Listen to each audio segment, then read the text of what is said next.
Hey everyone, my name's Ataya, and today I'm reviewing the new expansion for Age of Mythology, Tale of the Dragon. Before I begin, let me get a couple disclaimers out of the way. I'm a longtime fan of the Age of Mythology series, and I've been playing it since I was a kid. I've seen a lot of complaints that this expansion should have been free, or could have just as easily been a mod, and I sincerely understand where these people are coming from, especially if you're new to the series. This expansion doesn't add any major changes in gameplay mechanics, and the graphics have not been improved from the 2002 original release date. That being said, I'm personally getting a lot out of this expansion. I love how the developers are breathing a bit of new life into this game, and I welcome the new content. The 3 new gods that this expansion adds are accompanied by all new units, god powers, upgrades, minor gods, buildings, maps, and a new campaign. As a longtime fan, the $10 price tag was well worth it for me. I also think newcomers to the game will get a lot out of the added content as well, especially with how inexpensive the base game is, particularly during Steam sales.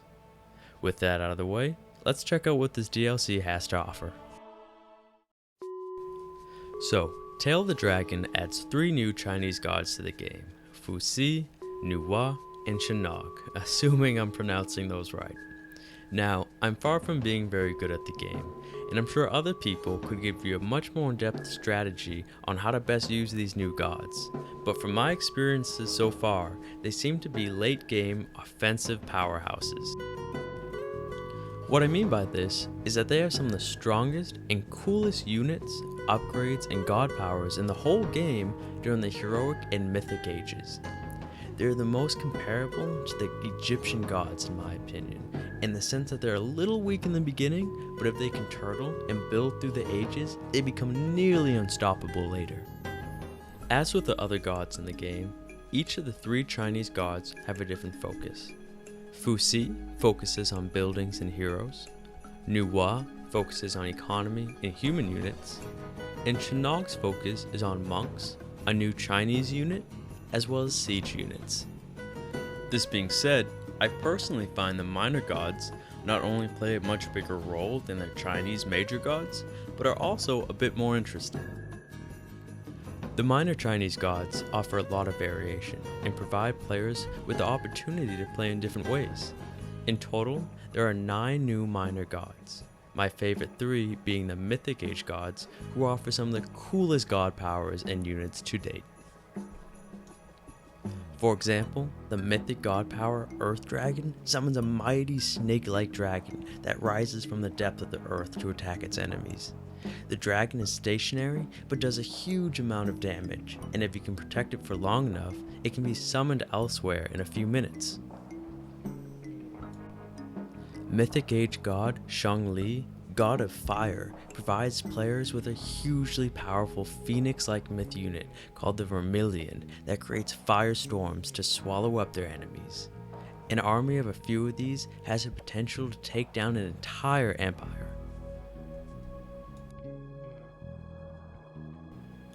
On the other hand, Mythic God of the Sea, Ao Kuang, blesses players with a devastating flood god power that can wash away units and buildings, as well as a fire-breathing dragon myth unit.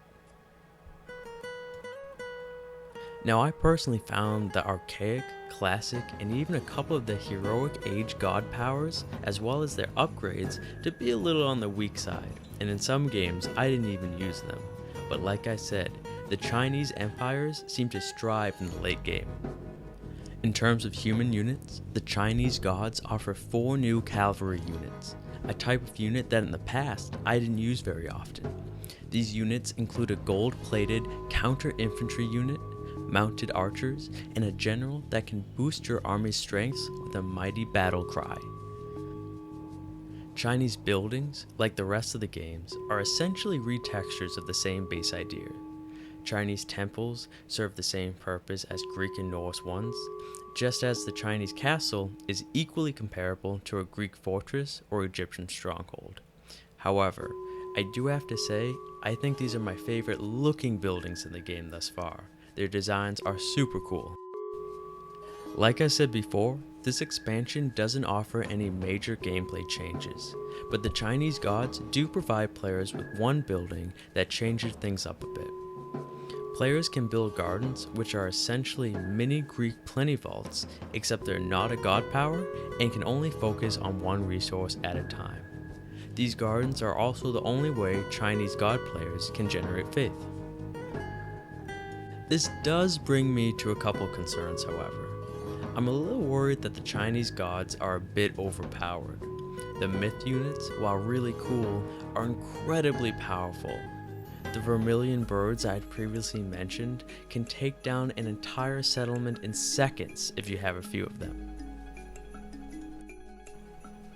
The Earth Dragon God power is devastating to both buildings and units, and if protected for 2 or 3 minutes, can be spawned elsewhere with full health.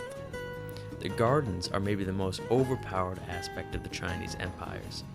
Players can build up to 10 of these, and with all of them going at once, can produce hundreds of resources in mere minutes. For example, I was close to having produced 100 faith in less than 2 minutes time. I do worry that Chinese empires may dominate online play, but I suppose that is to be seen.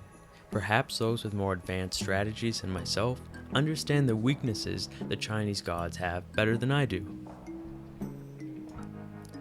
Finally, it has to be said, the Chinese Titan is a little weird. It's a giant horned man. Not exactly what I was expecting, but hey, he does the job well enough. In conclusion, I am personally satisfied with my purchase. I appreciate and enjoy being able to play with new gods, units, and have new powers at my disposal. It freshens up a decade-and-a-half-old game, and I have no problem with that whatsoever. If you were hoping that this expansion would bring Age of Mythology into the next generation of gaming, or were looking forward to a major game overhaul, you will probably be disappointed because this expansion does neither of those things. But if you're a fan of the series and want to start playing again, or interested in jumping into, in my opinion, one of the best real-time strategy games, this expansion offers the perfect opportunity to play some Age of Mythology. As always, thanks for watching, and please let me know what you think about the game in the comments below.